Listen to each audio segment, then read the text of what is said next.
I'm Vijay. In this video, I'm going to be talking about awareness of different communication styles.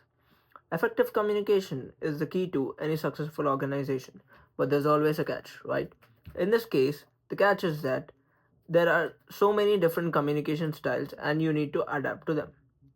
If you can adapt to them, this can lead you to good teamwork, good communication, and good workplace harmony. So, in the next few minutes, I'll be talking to you about what are those different communication styles and how you can adapt to them. So, let's dive right in. First, let's see why does understanding different communication styles matter. So, in a workplace, we work with different kinds of people like managers, co-workers, and our clients. And everyone speaks differently with us and they have different communication styles. So, let's take an example and understand this situation. So, for example, if you are working in a company and one person can express his opinion directly by saying this is how you can do it, and the other person could completely avoid telling his decision. So, understanding these differences can be very confusing and can lead to very much misunderstanding and can also hurt your feelings. So, we can try to avoid this by learning how and what are different communication styles. Understanding the different communication styles can have so many benefits. A few of them are you can work better as a team if you can understand what the other people are communicating. You can also avoid arguments or misunderstanding regarding communication. The other thing is you can also build a positive and happy workplace experience. So now let's talk about different communication styles. In this, the first one is assertive communication. Assertive communication is always good for teamwork. Assertive people are very confident, they are very clear and respectful of what they are doing. For an example, people who talk like this may speak like, I think this is the best approach because, and they also give a good reasoning to tell why is it the best approach. We can work with them by just being respectful and clear. The second type is aggressive communication. Aggressive communication people are very loud or demanding. They focus mostly on their own needs. They might say, we are doing this my way, no questions. We can work with them by just staying calm, not arguing, and being politely. The third one is passive communication. Passive communicators might avoid speaking up. They always go along with others to avoid conflicts. And in this type of communication, you might hear people say, I'm okay with whatever you decide, or they always obey to everything. So to help them or to avoid these type of communication mistakes, you can make them feel comfortable. You can ask for their opinion if it is very important. The last one is passive aggressive communication style. This type of style is very indirect and very sarcastic. For example, they might say, sure, I'll do it, and then not do it. So the best way to handle this is to talk properly, openly, and address any concerns. There are two other styles that are also common in workplace. The first one is analytical communication, and the second one is emotive communication.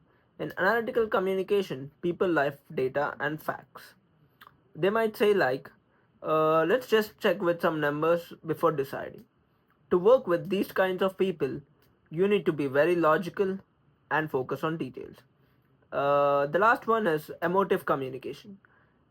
In this, people mostly focus on feelings and enthusiasm. Uh, in this, people might say like, "This feels very exciting. Let's go with it." So to work with these kinds of people, you must stay enthusiastic and connected. So how can you adapt to different communication styles? Here are a few tips. The first one is listen carefully. Listen carefully to how people are speaking and what they are focusing on, like the data, the tone, or the feelings. The second one is ask questions. If someone is unclear, ask them gently what they are talking about. The third one is be flexible. Adjust your style to match theirs. One is giving feedback wisely. In this, be direct but kind. I can give you a few examples. Like for assertive people, you can be more straightforward. For emotive people, you can be more encouraging. The fifth one is being open to cultures. Always remember that cultures are very important in a workplace. Cultures can also influence how people communicate. So be curious and respectful to those differences. The sixth one is acknowledging strengths. Recognize the strengths of each style. For instance, appreciate an analytical communicator's attention to detail or an emotive communicator's creativity. The seventh one is setting boundaries. With aggressive communicators, politely but firmly, we need to set a few limits. For example, we can say that I value your input, but let's ensure everyone has a chance to speak. The eighth one is adjusting to communication mediums. In a workplace, people prefer emails with clear to clear instructions, while some other people prefer face to face discussions. Here, people who prefer emails are mostly analytical communicators, and people who prefer face to face discussions are emotive communicators.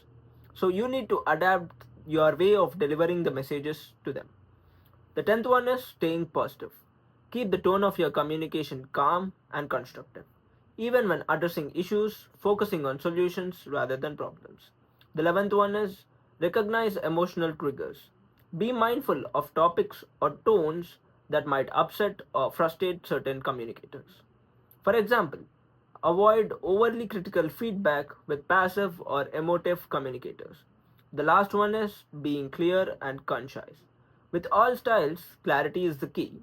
Use simple language and avoid jargon, especially when working with a mixed group of communications.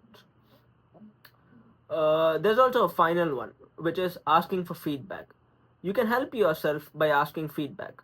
For an instance, you can just say, is there a better way I could explain this? So that it will help you adapt. And it shows that you're willing to adapt. For example, if there's a misunderstanding in your team, by just saying the sentence, is there anything I could do? Or is there a better way I could explain this? You'll help yourself solve that misunderstanding.